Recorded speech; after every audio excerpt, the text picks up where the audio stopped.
Tiara's breath. You haven't promised too much, Tahar. This place is incredible. Just wait until you see it in action. Just don't forget, we're here for a purpose. I won't. I'll go talk to Flynn now.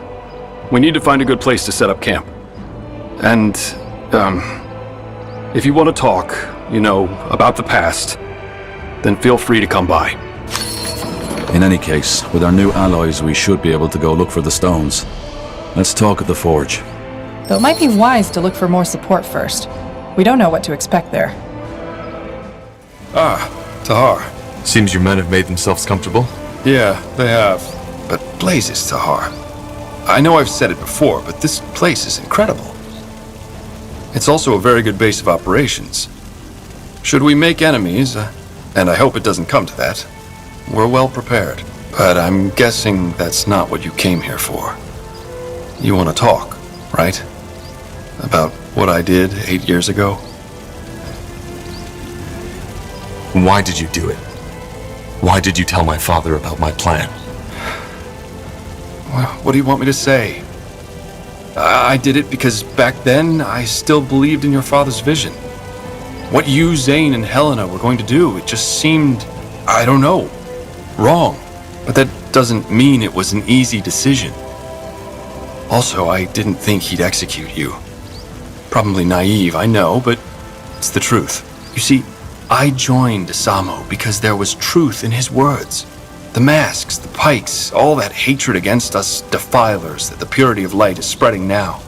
It was all already there. The people always feared us, simply because we were different. Because we are better than they. Your father, he knew something like that would happen eventually. So he stood up and tried to stop it before it was too late. At least that's what he said. And to be honest, I still don't know if he only lost that vision, or had never had it to begin with. I can't believe you're saying this. The reason the people hate us mages now is because of what my father did. He confirmed their fears for them by starting this goddamn war. Oh, really? And what about all that shit that happened beforehand? The witch burnings, mages driven out of the cities, gifted children abandoned by their mothers.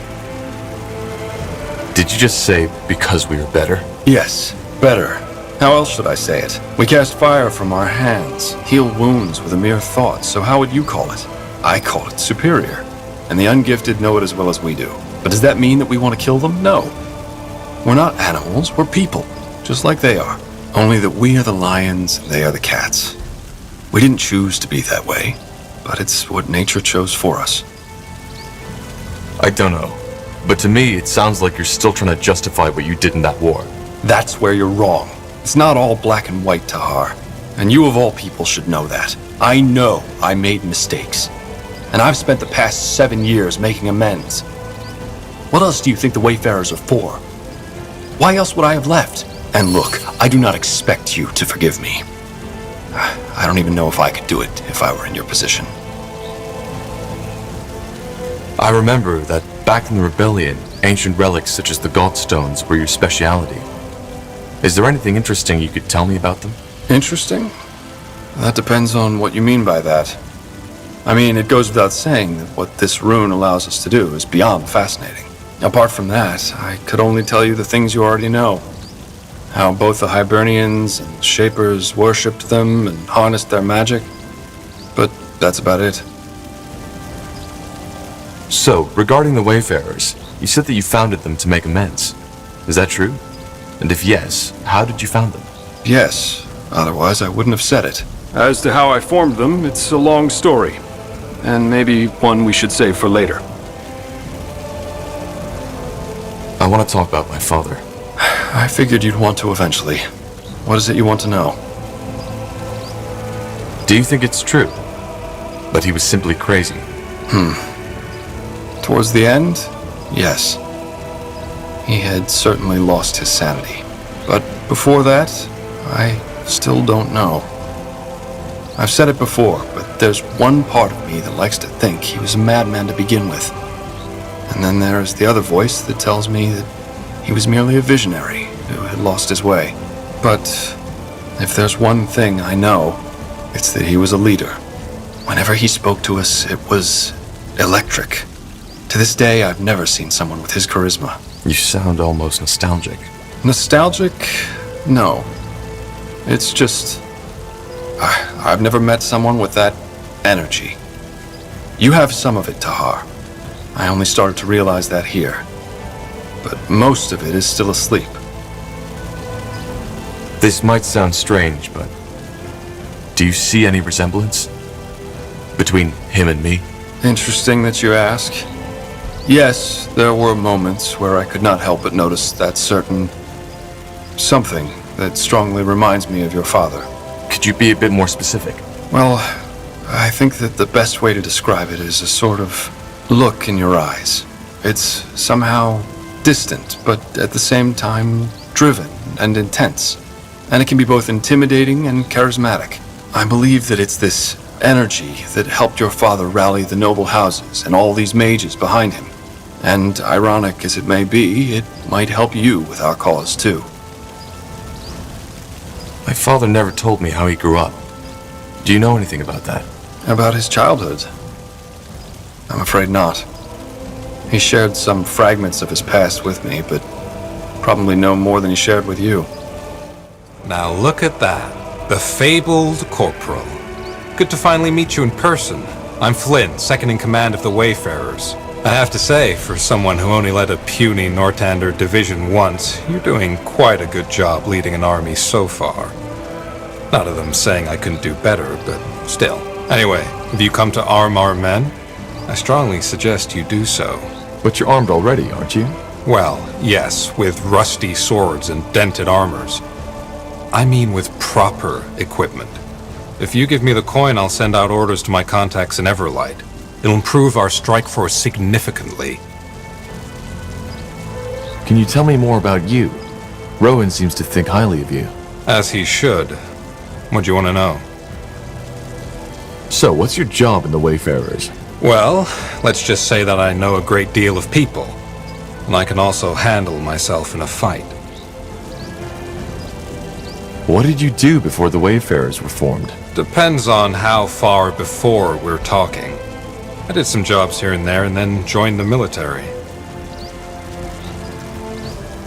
Some jobs? So you were a baker? A bard? Very funny. I was a mercenary.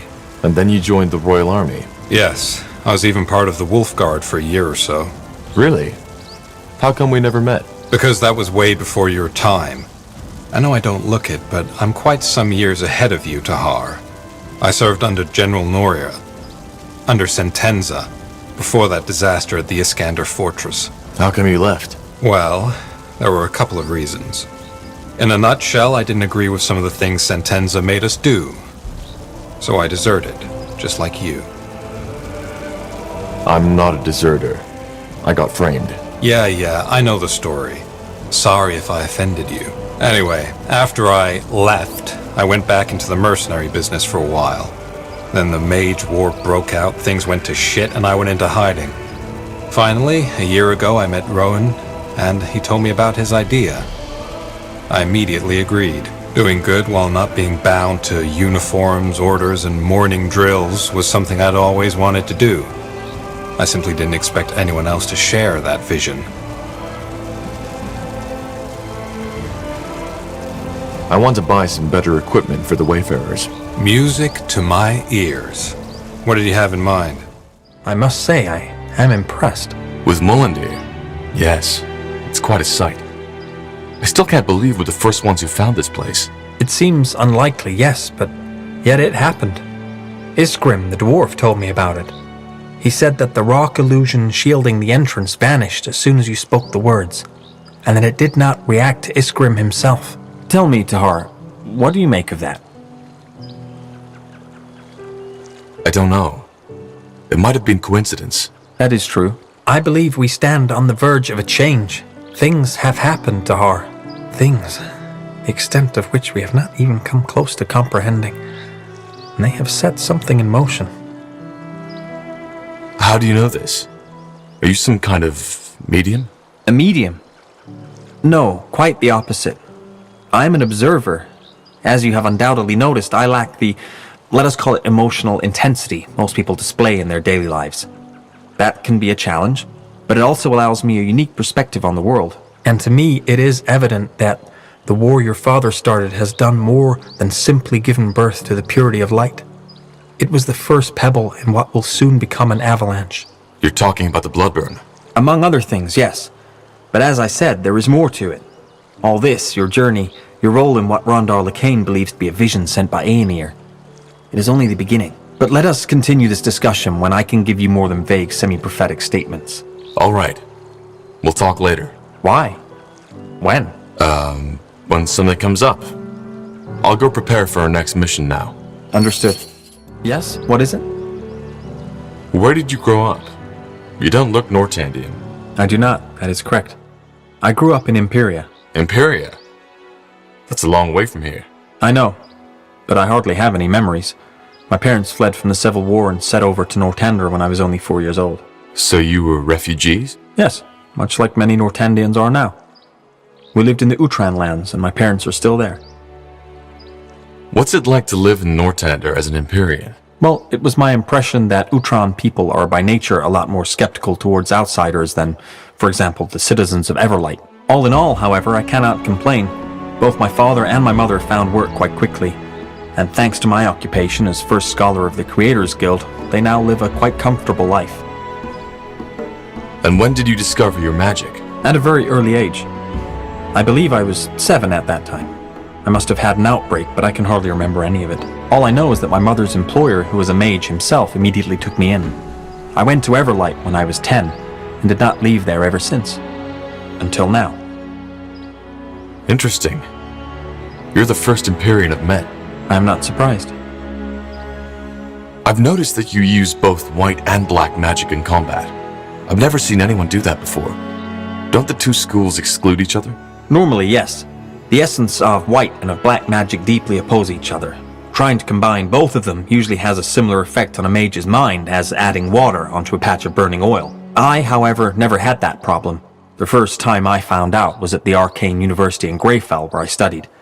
The white magic spell I had cast on a rabbit to heal his wounded paw accidentally killed it. I was very young at that time, and I knew my professor would be upset if he found out, so I channeled my energy on undoing what I had done. As a result, I created an undead rabbit. It immediately went feral, and I put it back to sleep. But rather than feeling the terrible headache that had been described to us as an effect of combining these two schools, I felt a slight sense of, exhilaration. I secretly continued these experiments during my studies, and found out that whatever it is that causes this mental discord among normal mages did not affect me. Do you have an explanation for this? No, I do not. Maybe it has to do with the way my mind is structured, or maybe it is a simple coincidence. Well, that's odd. So, this is your place. Huh. Interesting. I like the architecture. It has grace. You like it? Yes, imagine an orc who isn't all about pikes and spikes. Anyway, you haven't gotten orcs to join your cause yet, so until then, there isn't much I can do for you. But I'll familiarize myself with the place in the meantime. Corporal? Need anything? Tell me a bit about your time on the road. What was it like? Is that a command, Corporal? Please? All right, but I'm afraid there isn't so much to tell. Have you ever been on the road by yourself? A long time ago, yes. Well, then you know how wearisome it can get. Sleeping under the stars sounds romantic at first, until you realize that most of the time it's sleeping in the mud in drizzle. Most of the time, your stomach and your purse are empty, and your feet are full of blisters. And, of course, there's the constant danger, especially if you're traveling on your own. Did you ever have a companion? Some, yeah, but most of it was just temporary. Though there was one I traveled with for longer. Quentin. How did you meet? Coincidence. A small town between Finn and Mir and Lar. We played dice together and he cheated. When I called him out on it, he tried to turn tail, but one of the other guests stopped him for me. They wanted to go give him a beating, but I told them to stop. He gave me back my money and we started talking. And, believe it or not, we found that we got along quite well. So you started traveling together with a thief? I wouldn't call him that. He was just young and careless. We ended up traveling for almost a year. I see. What was your relationship? You mean, No, we were just friends. He was way too young for my liking, and I think I was too old for him. We were more like sister and brother. What was his story? Where was he headed? Into the blue, same as me. He had quite an interesting task, but I wouldn't feel comfortable sharing it with you, to be honest. He wouldn't want that. Huh. So, how did you split up? What happened? Nothing dramatic. We came by a village and decided to rest there for a while. The roads had become quite dangerous due to the mage wars, and we didn't want to go out unprepared. I did some healing for the villagers, and he helped out the local smith. He liked it, and the smith wanted him as an apprentice, so he stayed. I was surprised and a bit hurt at first, but then I realized it was probably for the better. I still think of him sometimes, though. Huh. And how did you make a living? That was the easiest part. I healed people. With light magic? Yes and no. It was my magic that mended the wounds, but since mages are often met with suspicion, how shall I say, got a little creative. Frankly put, whenever I treated someone, I gave him a magical potion to drink, which was just water mixed with some harmless herb to give it color. The rest was laying on hands to help the potion's effect, which was pure light magic and how I did the actual healing. And that worked? Better than you'd think. People were fighting over my panacea as if I was Ellen incarnate, while cursing the evil defilers who had caused this war. Ironic, isn't it? Do you miss it sometimes? The vagabond life? Well, we're still vagabonds somehow, aren't we? But I know what you mean. And yeah, I sometimes do. The wind on my skin, the vastness of the wildlands, and the fact that all you have to think about is the mile ahead of you. It's another world. There was this one night I'll never forget. I had made a camp at a clearing, set up campfire, and I was leaning against a tree, slowly drifting toward sleep. Then, all of a sudden, it started to rain. Not just the usual drizzle, it was bucketing down, drowning everything, the earth, the noise, the plants around me. My first impulse was to jump up, to find shelter, get my things into the dry. But I didn't. Instead, I saw. I don't know how else to put it.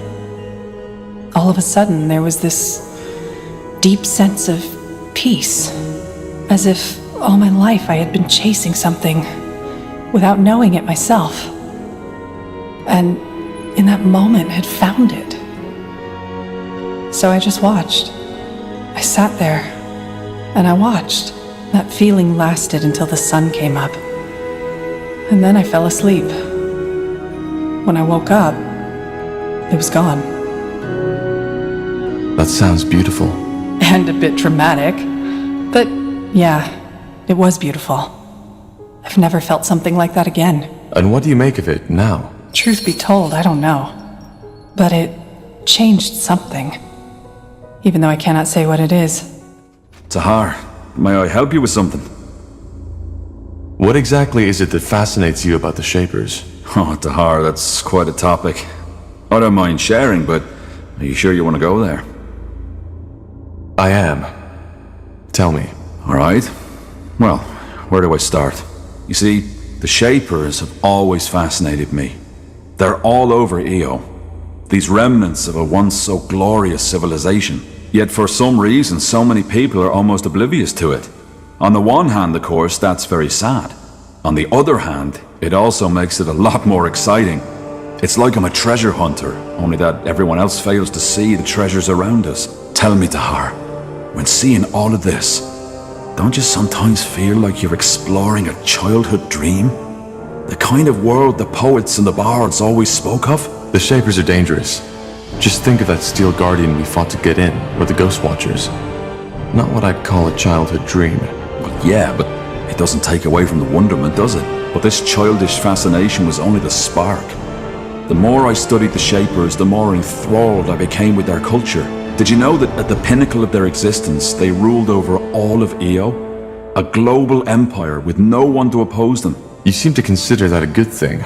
Oh, good, bad, the world doesn't work like that. Of course, there are writings that hint at the fact that the Shaper Empire wasn't all rainbows and unicorns, but still it was stable. And it persisted for tens of thousands of years. Can you imagine? All this knowledge, all this art, all this wisdom. Nothing in the EO of today can match that. Nothing.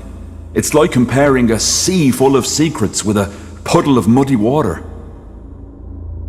How do you know all this? Some of it from writings, some of it's just connecting the dots.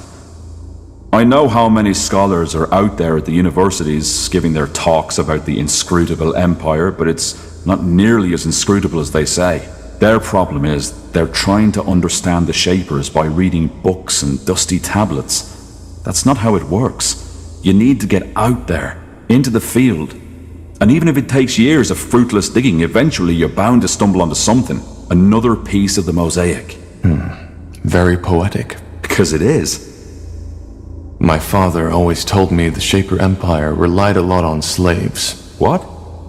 No, that's rubbish. The Shapers had castes, yes, and it's probably the lower castes your father was referring to. But to call these slaves is like calling, say, a tanner who was born outside a royal family a slave, just because he'll never be a king. And even the very lowest caste, the Zalanyur, always had enough to eat, a roof over their heads, and could, without paying a single coin, get themselves healed by a cleric if they needed to. So if you think that's unjust, go ahead. Ask an Everlight beggar which era he'd rather live in. He's not a slave, yes, but in some ways he's worse off. And how exactly did their empire come to be? They must have conquered quite a few nations. They had the liberty of being the first living civilization on our EO, at least as far as we know. That made it easier to maintain peace and stability. Until the end and the dragons. And yet, they died out. Yeah. Great mystery. Most scholars think it was the dragons. They do, but I doubt it. You saw what the Shapers were capable of. Even a race as powerful as the dragons couldn't have wiped them out. And you see the shape this city is in, Tahar. There's no traces of fire and destruction. But regardless of what it was, it doesn't change the fact that the way the current races of this world treat the Shapers is nothing short of pathetic. They were greater than we'll ever be. But instead of studying this greatness, we ignore them. And why? Just because it doesn't fit into our religion, our traditions, or whatever reason they can come up with. Because to many, admitting what a marvel the Shapers truly were would mean admitting that our culture is pale in comparison. Is our world really that bad? That depends on your expectations. We could do worse, certainly, but if this is as good as we can get, then I have nothing to feel but pity.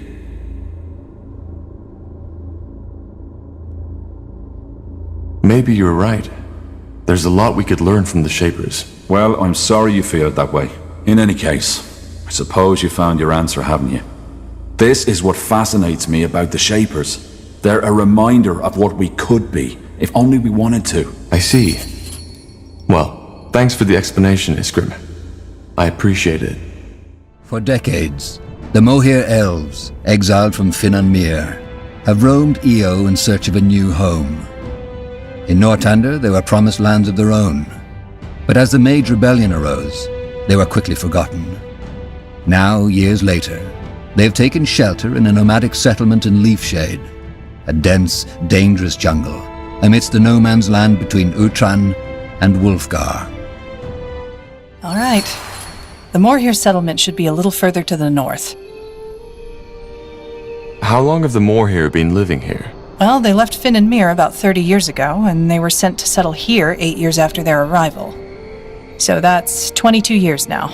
Pretty long, considering Leafshade was just meant to be a stopover. I'm sure they feel the same way. But then again, I understand why finding a new home for fugitive elves wasn't on top of the Crown's priority list after the Mage Wars broke out.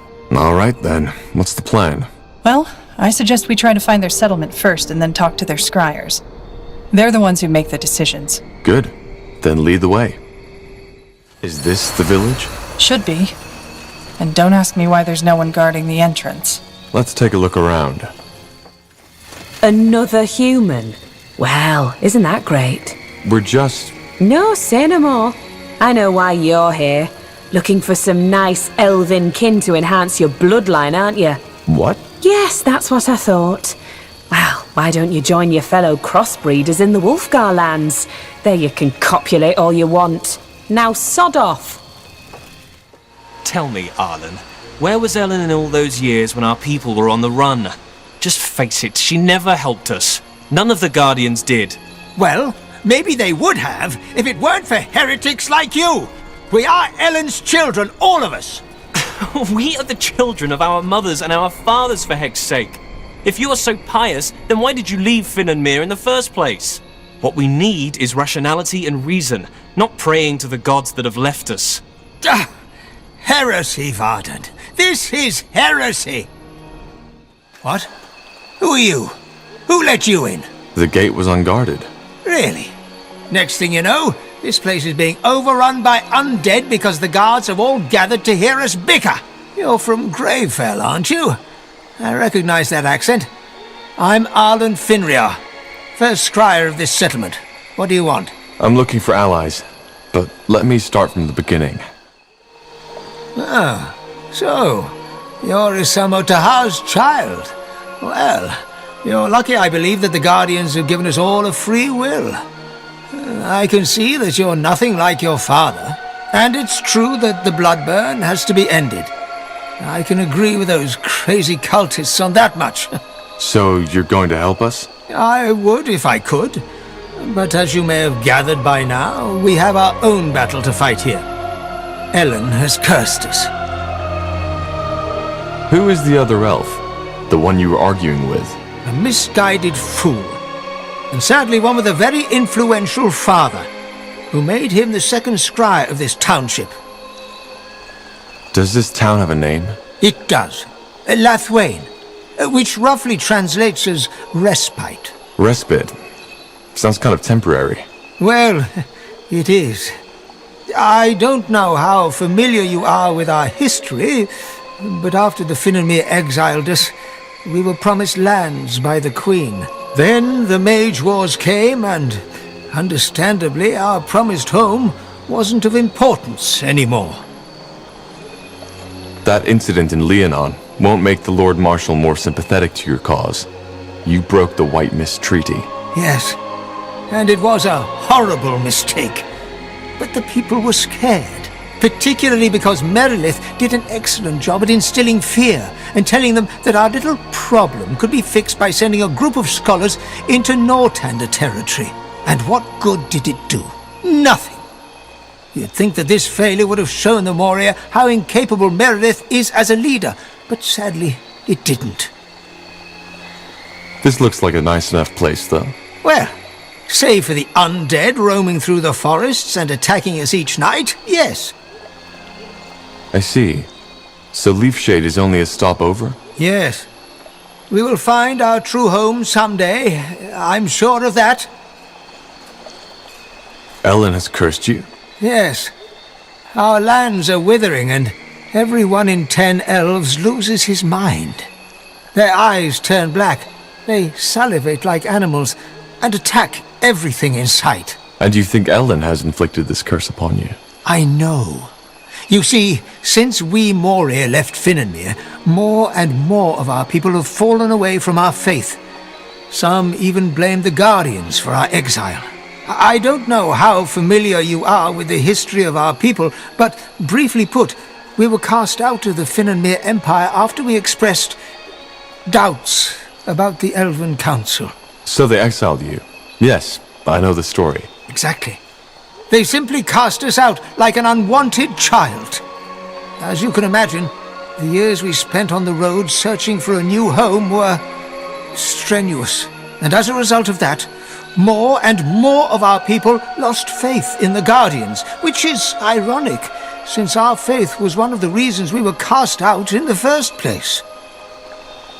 Well, you can't deny that the Guardians have become weaker. That is true. But have you ever wondered why? I guess you have? Yes, indeed. They have withdrawn from this world because people have stopped believing. It has always been our belief, our unwavering faith, that had made them strong. Without it, there simply is no reason for them to care anymore. Pardon me, but that's nonsense. You're assuming the Guardians behave like little children, take away their sweets, and they run off crying or start throwing tantrums. It's not that simple. But I doubt this is the right time for a theological discussion. Probably not. And what does all this have to do with the corruption? Isn't it obvious? It's Ellen's punishment for us turning our backs on her. You mean... Yes. Ellen has protected our kind for millennia. And now, we have betrayed her. This is her punishment. Isn't it more likely that this is simply the way elves react to the bloodburn? No.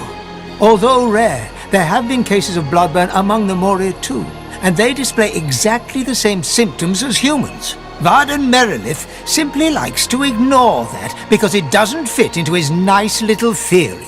Also, why does it only occur in Leafshade, and only outside the city walls? The plague doesn't know borders. If it is a curse by Ellen, how can it be cured? Of course. Despite all we have done, Ellen still considers us her children. What she wants is for us to remember her, to return to our true faith. In other words, it is a trial. All we need to do is to trust in Ellen's guidance. Then we will find a way to lift the curse. If you're the first scryer, why do you need Merilith's approval? Because that's how the Moria law demands it.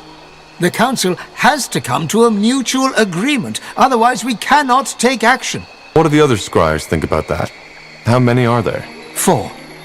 2 of them are with me, 2 with Merilith. You see the problem. If we help you lift this curse, would you be willing to ally yourselves with us? Well, the bloodburn is a scourge for all races, so, yes. Should you help us, I could take up the matter with the other scryers. But let me think about it first, will you?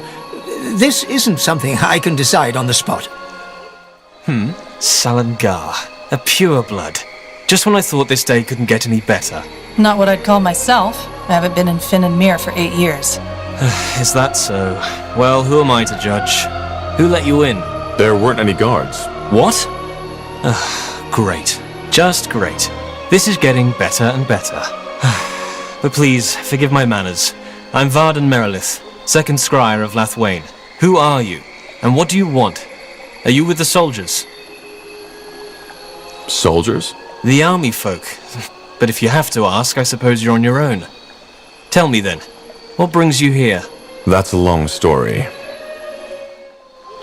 So you're the corporal from Lianon? Well, that's a surprise.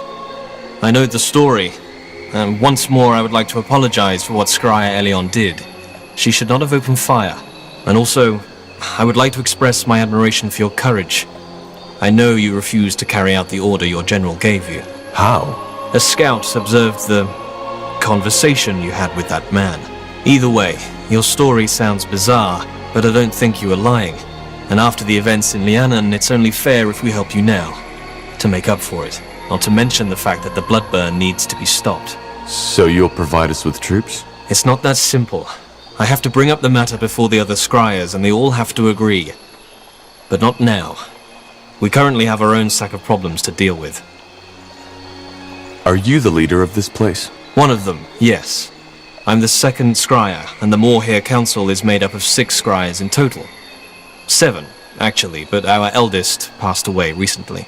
Which complicates the decision-making, as you can imagine. What problems do you have? The short version? Leafshade has been struck by the bloodburn. Elves and animals are affected, and for some reason it has a different effect on us than it has on your race. It corrupts us. Corrupts? Drives us mad. And if that weren't enough, the Council can't decide on a course of action. Pathetic, isn't it? People are dying, but all we do is bicker. Where do you and Finrior disagree? Oh, that's simple. Finrior claims that the corruption has nothing to do with the bloodburn, but is a curse of the Guardians. Of Ellen, to be precise. The Guardians aren't children throwing tantrums. Yes. And in these days, I doubt they could even if they wanted to. The Guardians are gone. That is common knowledge. I don't know if they are preparing for the return of Aeonir, as the purity of light claims. But I know that this is a fact we have to deal with. So where do you think this corruption comes from? As I said, I think it's just how we elves react to the bloodburn. How many of you are affected? Not as many as in your kind. 1 in 10, maybe. And for some reason the infection only spreads outside the city borders. As I said, I'm trying to find a cure for the bloodburn. Maybe I might be able to help. You want this alliance to happen as quick as possible, don't you? Well, yes, maybe your knowledge about the bloodburn could indeed help us. Give me a moment to think this through, will you? There are some things I need to consider. Now what? Well, if there's any way to get their support, it's by helping them cure this corruption. We need to try. I suggest we ally ourselves with Merilith. The other one seems to have lost the support of his people already. Then let's let them know. Watch your tongue, boy.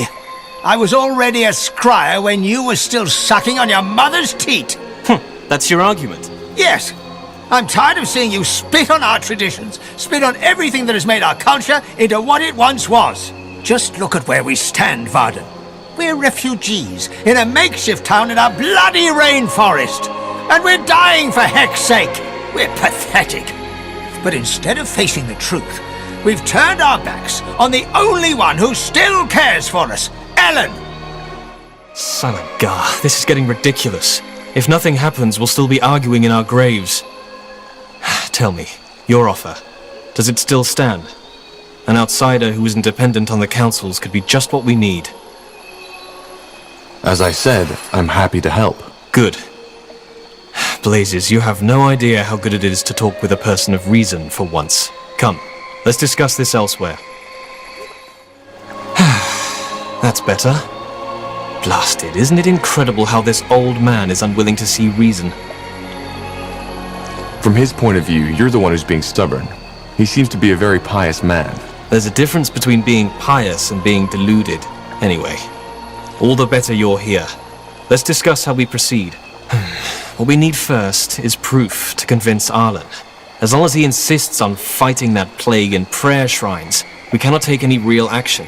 What kind of proof did you have in mind? That remains to be seen.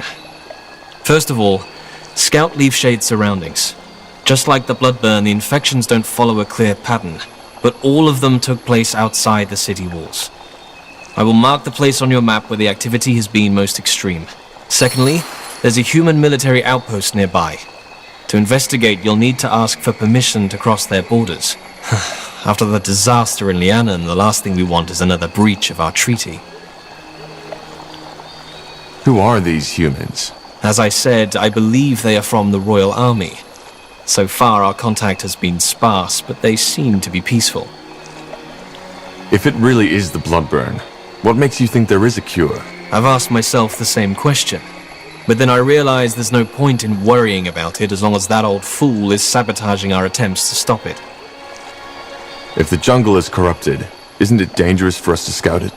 No. The infection doesn't happen instantaneously. If you were to stay longer, say for 2 or 3 days, it might get you. But for now, you're safe. Very comforting. All right. We'll do our best. Yes, and thank you. I appreciate your help. Eyolf's hammer. I was beginning to think these discussions were never going to end. No argument there. Let's go talk to the soldiers and see if they let us into their territory to find that proof.